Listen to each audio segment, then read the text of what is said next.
نبی پاک صلی اللہ تعالیٰ علیہ وسلم نے فرمایا میرے مومن کی عزت اللہ کی نظر میں کعبے سے بھی زیادہ ہے۔ میں بڑے زمانے سے کچھ نہیں تو مجھے 20 سال ہو گئے ڈاکٹروں کا چکر لگاتے، والد صاحب بیمار تھے، والدہ بیمار تھیں، خود جانا پڑا، کبھی بچوں کو لے کے جانا پڑا۔ میں نے لہجوں میں بعض جگہ پہ غرور دیکھا، لہجوں میں، یعنی ڈاکٹر کے دو میٹھے بول نہ بندے کی طبیعت ٹھیک کر دیتے، لیکن وہ اس کے لہجے میں، اب چونکہ وہ ڈاکٹر ہے اور جناب مجھے تکلیف ہے، میں ذرا جلدی چیک کرانا، سب کو تکلیف ہی ہوتی ہے، سارے تکلیف سے جاتے ہیں، باہر بیٹھو دیکھ لیتے ہیں۔ علم اس کا نام ہے کہ دوسروں کو جاہل سمجھا جائے، علم اس کا نام ہے کہ آپ کو شعور ہی نہ آئے۔ علم تو آگہی سکھاتا ہے۔ اگر کوئی عالم ہو کر اپنی ماں کے پیر نہیں دباتا تو پھر اس کے علم نے اسے کچھ بھی نہیں سکھایا، اس کے علم نے اسے کچھ بھی نہیں بتایا۔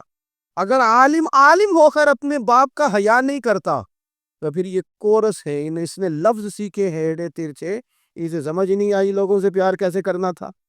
آپ کی چیزیں آپ کے اندر روشنی پیدا کرے، آپ کا شعور آپ کو تازہ کرے، لیکن نا جتنا پھل زیادہ لگ گیا ٹہنی اتنی جھک گئی۔ حضرت عبداللہ بن عمر رضی اللہ تعالیٰ عنہ اور حضرت عبداللہ بن عمر دونوں بیٹھے تھے، ایک صحابی ہیں عبداللہ بن عمر بن عاص رضی اللہ تعالیٰ اور ایک سیدنا فاروق اعظم کے بیٹے ہیں جن کو عبداللہ بن عمر کہا جاتا ہے، دونوں بیٹھے تھے۔ عبداللہ بن عمر اٹھ کے چلے گئے تو عبداللہ بن عمر میں رونا شروع کر دیا، دیر تک روتے رہے۔ اللہ کرے کسی کو کوئی ایسا یار ملے جسے مل کے بندہ روئے۔ ایک باری میری آنکھیں چوں اونا نے اتھرو پونجے سان ان تے چسکا پہ گیا رونے دا تے ہر بولے آہو زاری دا۔ وہ چلے گئے اور انہوں نے رونا شروع کر دیا، روتے جا رہے ہیں۔ بچوں نے کہا کیوں روتے ہو؟ کہنے لگے یار وہ عجیب بات بتا گیا ہے۔ وہ کہتا میں نے حضور علیہ السلام سے خود سنا ہے کہ جس کے دل میں رائی کے دانے کے برابر تکبر ہو جنت میں نہیں جائے گا۔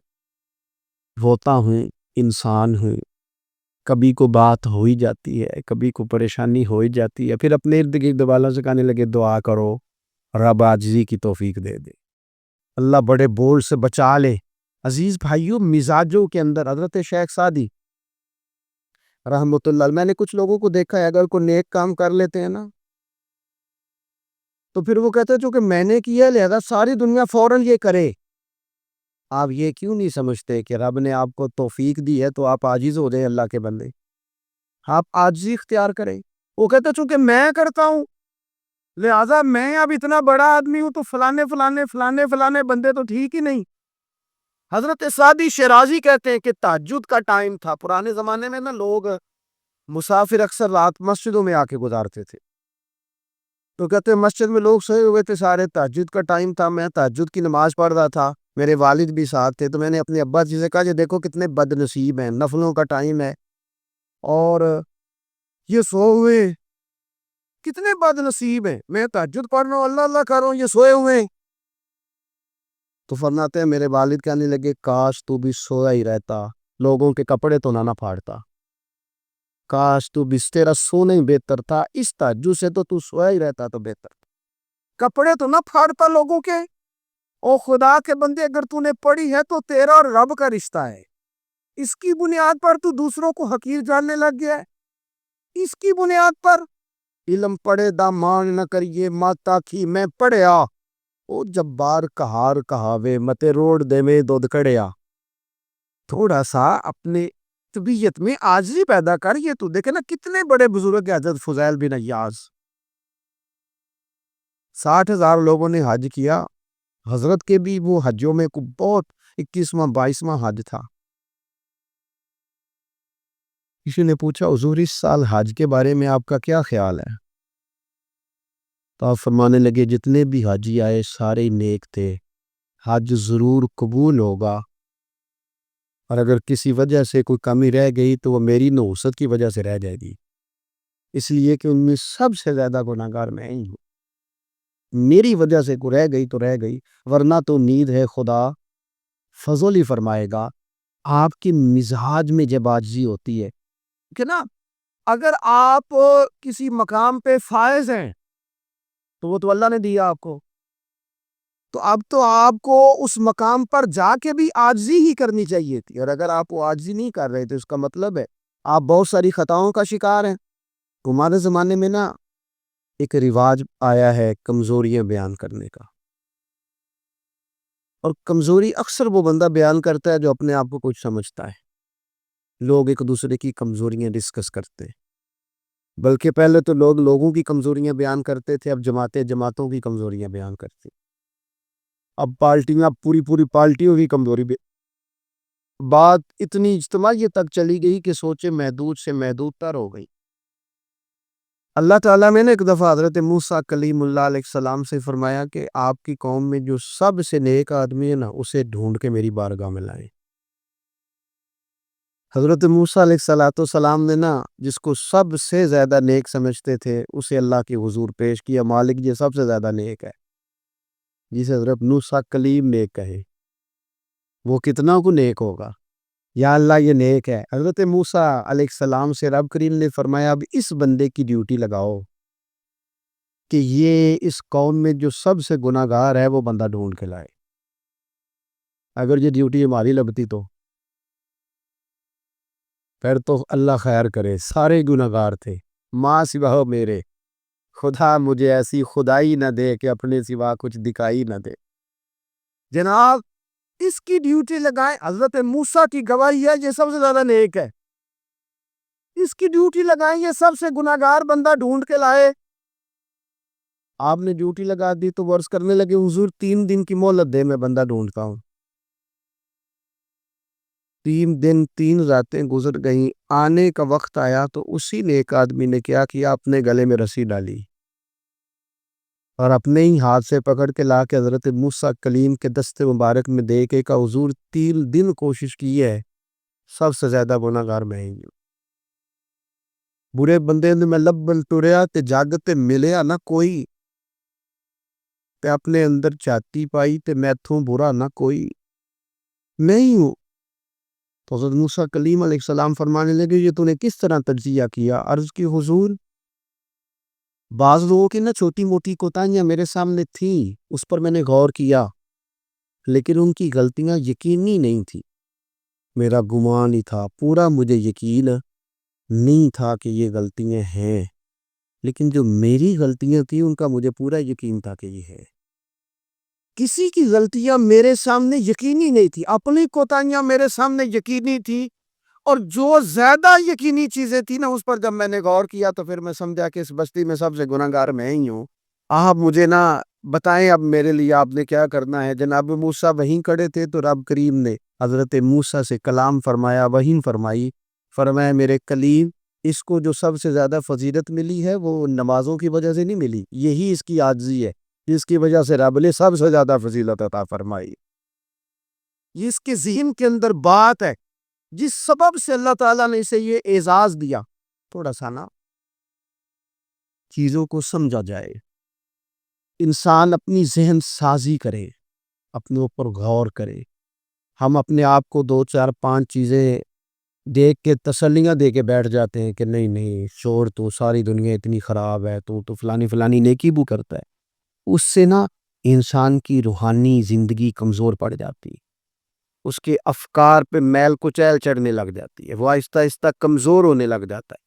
کچھ بھی فرق نہیں پڑتا، اگر طبیعت میں عاجزی آ جائے تو کوئی فرق مثلاً کیا ہو جائے گا؟ اگر کوئی شخص تھوڑا بہت اگر کام کر لے، اگر کسی وقت وہ کوئی عاجزی اختیار کر لے تو اس سے فرق پڑ جائے گا۔ اور میں نے دیکھا سوسائٹی کا یہ ماحول بن گیا، وہ جناب تو سو شاہ پر جو کیا ہے، اور بڑے اور انداز میں لوگ بات کرتے ہیں، اپنی طبیعتوں پہ بوجھ ڈالا جائے۔ ہمارے ہاں نا ایک لمبی لسٹ ہے ان لوگوں کی جن کی وجہ سے ان کے اپنے تکلیف میں یعنی کیا کہہ سکتا ہے بندہ؟ داماد کو کہہ سکتا ہے کچھ، لیکن اس نے مصیبت کھڑی کی ہوئی ہے، وہ بیٹی کو اور نواسوں کو لے کے آتا ہے تو دروازے پہ چھوڑ کے چلا جاتا ہے، کہتا ہے اسٹیٹس ہی نہیں میرا۔ میں ایک جنازے پہ چلا گیا تو قبرستان میں ایک فیملی میں کسی کا انتقال ہو گیا، تو قبرستان میں ان کا داماد اپنے بردر اللہ سے سالے سے کہہ رہا ہے کہ وہ تم نے تو اپنے ابا کی قبر پہ تختی بھی نہیں لگائی، اتنے بھائیوں تختی بھی نہیں لگا سکتے. وہ کہنے لگا بھائی جان بس وہ مصروفیت رہی ہے, قبر تو پکی کرا دی تھی تو بس تھوڑے دنوں میں لگوا دیتے. وہ بیچارہ نا ادھر ادھر میری طرف بھی دیکھ رہا ہے کہ لوگ سو, اور وہ ڈٹائی سے باتیں کیے جا رہا ہے کیونکہ وہ دماد ہے, ان کی بیٹی جا رہا ہے, مفت کی بلیک میل ہے. تو بندہ چلا جا, میں نے اس کا بازو پکڑ کے سائڈ پہ کر لیا, میں نے کہا یار تجھے قبروں میں بھی اللہ نہیں یاد آیا؟ یہ مفت کی جو آزمائشیں ہم لوگوں کو ڈالتے ہیں نا, اس سے بچیں. بلا وجہ کہ جناب وہ مجھے پوچھا نہیں تو مجھے جناب دیا نہیں تو میری بھی کوئی حیثیت تھی, آپ اس طرح نہ گنوائیں. ان سے چیزیں چھلکتی ہیں, اس سے محسوس ہوتا ہے کہ آپ چھوٹے آدمی, اس سے محسوس ہوتا ہے کہ ہم کمزور پڑ گئے. ہم نے کس بنیاد پر لوگوں کو لوٹنا اور تاڑنا اور لتاڑنا شروع کر دیا. انسان ہوتا ہے, اور وہ جب ان چیزوں سے نکل جاتا ہے نا تو محسوس ہوتا ہے کہ وہ بندہ بڑا آدمی ہے, کہ جو نہ اسے کوئی یہ پرواہ ہے کہ مجھے کوئی بٹھائے کہاں پہ, نہ اسے کوئی یہ ٹینشن ہے کہ کوئی یہ. میں نے دیکھا بعض بڑے لوگ ان چیزوں سے ویسے نکل جاتے ہیں. حضرت عمر رضی اللہ تعالیٰ عنہ مال غنیمت کا اونٹ گم ہو گیا تو تلاش کر رہے تھے, تو ایک بندے نے کہا کسی غلام کو کہہ دیتے. فرمانے لگے میں بھی تو غلام ہی ہوں, میں بھی تو اپنے معبود کا غلام ہوں, کسی غلام کو کہہ دیتے. اس کا کیا مطلب؟ اس لیے اس تکبر سے اپنے آپ کو بچا کے لوگوں کے لیے آسانی کی جائے, اپنوں کو پیار دیا جائے, اپنوں کو محبت دی جائے. جب آپ کسی سے پیار کریں گے, اعزاز دیں گے, تو اس میں محسوس ہوگا کہ ہماری اپنی بھی کوئی شان ہے, عظمت ہے, ہم وزادار ہیں. دیکھیں میرے نبی پاک صلی اللہ تعالی علیہ وآلہ وسلم کے صحابہ حضور کا اتنا ادب کرتے تھے کہ نبی پاک صلی اللہ علیہ وسلم کے دروازے پر نہ پوری ہتھیلی سے دستک نہیں دیتے تھے, انگلی کے پوروں سے, ناخنوں سے. ادب ہے. تو کسی نے کہا تھا کہ باب جبریل کے پہلو میں ذرا دھیرے سے, خواجہ فخر الدین فرماتے ہیں باب جبریل کے پہلو میں ذرا دھیرے سے, فخر کہتے ہوئے جبریل کو یوں پایا گیا, ہم نے نا پلکوں سے درے یار پہ دستک دی ہے. کیونکہ ذرا آواز اونچی ہوئی تو عمر کا سرمایا گیا. صحابہ یوں ادب کرتے کہ اونچا سانس نہیں لیتے تھے حضور کی بارگاہ. نبی پاک صلی اللہ علیہ وسلم کے وجود سے وضو کا پانی تو وہ نیچے نہیں گرے گا, وہ نیچے ہتھیلیاں کر دیتے. آنکھیں حضور کی بارگاہ میں نہیں اٹھاتے تھے. بعد سے پوچھا جاتا حلیہ بیان کر دو, کہتے تھے اتنی ضرورت ہی نہیں تھی حضور کو دیکھ سکیں.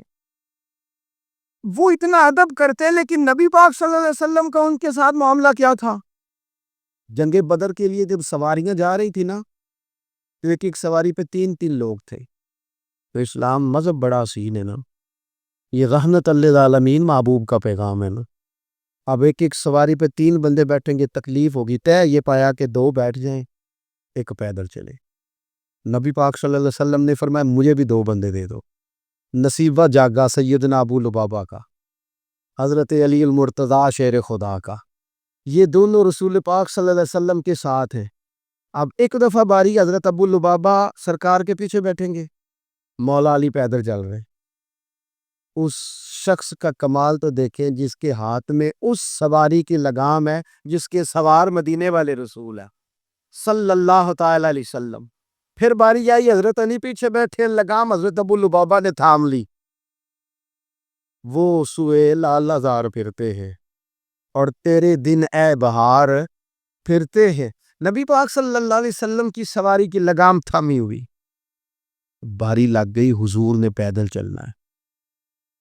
جو ہاتھ باندھے ہیں دونوں نے, عرض کی حضور خادم جو حاضر ہیں, مہربانی کریں نا, آپ بیٹھے نا, ہم پیدل چلتے ہیں آپ کی باری. تو نبی پاک صلی اللہ تعالی علیہ وسلم کا جو لہجہ ہے عزت دینے کا, 2 جملے حضور نے کہے, آپ دونوں جملوں میں حضور نے جو غلاموں کو عزت دی وہ بھی دیکھیے, سمجھانے کا انداز بھی دیکھیے, اور امت کے دلوں میں عاجزی پیدا کرنے کا طریقہ بھی دیکھیے. حضور سید عالم علیہ الصلوۃ والسلام فرمانے لگے تم دونوں مجھ سے زیادہ طاقتور ہو, تم زیادہ طاقت رکھتے ہو کہ پیدل چلو, میں بھی چل سکتا ہوں. اور پھر فرمایا تم دونوں کو کچھ زیادہ اجر کی ضرورت ہے, میں نے بھی تو اپنے رب سے اجر لینا ہے نا, دین کے رستے میں چلنے کا میں نے بھی تو اجر لینا ہے. تھوڑی دیر ہوئی ایک آیا کالیاں زلفاں والا, تھوڑی دیر ہی ہوئی ایک آیا سی کالیاں زلفاں والا, وہ 2 گھڑیاں ہی میرے من وچ رکیا, کر گیا نور اجالا. اتنا کرم 2 جملوں سے طبیعت ہی بدل گئی. فرمایا تم کو زیادہ طاقتور ہو, تمہیں کو زیادہ اجر چاہیے. آپ اگر پیار کریں گے نا، تھوڑی تھوڑی محبت کریں گے، تھوڑا تھوڑا انداز آپ اختیار کریں گے. میں نے دیکھا ہے کوئی افسر صاحب بن گئے ہیں، کوئی پیر صاحب بن گئے ہیں، کوئی علامہ صاحب بن گئے، ناراض نہ ہونا، کوئی نمازی صاحب بن گئے، کوئی حاجی صاحب بن گئے، کوئی فلانا صاحب بن گئے، تو بس وہ ہم کچھ نہ کچھ بن ہی گئے ہیں. اور جن لوگوں کو ہماری وجہ سے سکون ملنا تھا وہ ڈھونڈ رہے ہیں، پتر ملے، بھائی ملے، شاگرد ملے، دوست ملے. یہ ساری صورتیں بھی تو لوگوں کو چاہیے. اور آپ کی عظمت میں، شان میں کوئی فرق نہیں پڑتا. آپ اگر کچھ ہے نا، صدر اگر ایوان صدر میں ہو تو پھر بھی صدر ہی ہوتا ہے، اور اگر دورے پہ ہو تو پھر بھی صدر ہی ہوتا ہے. حضرت عمر بن عبدالعزیز رحمۃ اللہ علیہ نا، آپ کو خادم دیا گیا تھا، بادشاہ وقت تھے نا، خادم ملا ہوا تھا. ایک رات کو آپ کے پاس رہتا تھا، ایک دن کو رہتا تھا. رات کو ایک مہمان آ گیا تو چراغ جل رہا تھا، جناب عمر بن عبدالعزیز رحمۃ اللہ علیہ کچھ لکھ رہے تھے، تو وہ خادم کی آنکھ لگ گئی، وہ سو گیا. انسان ہی ہے نا، نیند آئی جاتی ہے، لیکن وہ آتی ہے صاحب کو، چوکیدار کو تو نہیں نہ آنی چاہیے. اور صاحب کہتے ہیں تو تنخواہ کا دل لینا ہے، تینوں رکھیا کا دل، یہی لفظ ہے نا جی. اس کو تو نہیں نہ آنی چاہیے، ڈرائیور کو تو نہیں نہ آنی چاہیے. وہ تو نیند تو شاید صرف مالک کے لیے، ڈرائیور کے لیے تھوڑی ہے. تو اس کی آنکھ لگ گئی، اسے نیند آ گئی خادم کو. حضرت عمر بن عبدالعزیز، وہ چراغ جل رہا تھا تو وہ گل ہونے لگ گیا، بجھنے لگ گیا. مہمان کہنے لگا حضور میں ٹھیک کر دوں، فرمانے لگے نہیں، مہمانوں سے خدمت نہیں لیتے. خادم کو جگا دے، فرمانے لگے جاگتے رہتا ہے، آج ہی سو گیا ہے، کسی وجہ سے تھک گیا ہو. حضرت عمر بن عبدالعزیز خود اٹھ کے گئے، چراغ کی بتی ٹھیک کی، سلائی کے ساتھ دوبارہ جلایا، آ کے بیٹھ گئے. اب ظاہر ہے کہ بادشاہ سے ملنے کو بادشاہ ہی آیا ہوگا، کوئی وزیر ہی آیا ہوگا، تو اس نے اپنے لیول کی بات کی. کہنے لگا حضرت صاحب اس کو کس لیے رکھا ہوا ہے، سو گیا، اس کو جگاتے. تو بڑی جلال میں بات کر رہا تھا نا، اور وہ بڑا تنقید کا اس کا لہجہ تھا کہ اس کو کیوں نہیں اٹھایا. تو حضرت عمر بن عبدالعزیز اس کو نارمل زندگی میں لے آئے واپس، اس کو کھینچ کے دوبارہ دنیا پہ لے آئے، زمین پہ. فرمانے لگے تو اتنا کیوں پریشان ہوتا ہے، میں جب چراغ ٹھیک کرنے گیا تھا تب بھی عمر بن عبدالعزیز ہی تھا، اور جب واپس آیا ہوں ٹھیک کر کے تو پھر بھی عمر بن عبدالعزیز ہی ہوں. مثلاً میری کون سی سائر ادھر کی ہے، میں وہی ہوں. خدا کے بندے کیا ہو گیا، وہی ہوں. تو کس پریشانی کا شکار ہو گیا، میں وہی ہوں. دانش منداں دا کم ناہی، دل دنیا تے لانا، اس ووٹی تے لکھ خامد کیتے، جو کیتا سو کھانا. بڑے بڑے عہدے ملتے ہیں دنیا، بڑے بڑے جاگیردار ہوتے ہیں، پھر وہ چلے جاتے ہیں. تو دانش مند آدمی دھر نہیں لگا کے بیٹھ جاتا. اس لیے لہجوں میں عاجزی، انداز میں عاجزی، رویے میں عاجزی، بولنے میں عاجزی، بات کرنے میں عاجزی، کسی سے ملنے میں عاجزی، کسی سے لینے میں بھی عاجزی، اور عطا کرنے میں بھی عاجزی، اور نظروں میں بھی عاجزی، ذہنوں میں بھی عاجزی، دل میں بھی عاجزی. اور یہ کہاں سے ملے گا؟ یہ دروازہ رسول سے ملے گا. تیری صورت تیری سیرت زمانے سے نرالی ہے، اور تیری ہر ایک ادا پیارے ادائے دو مثالی ہے.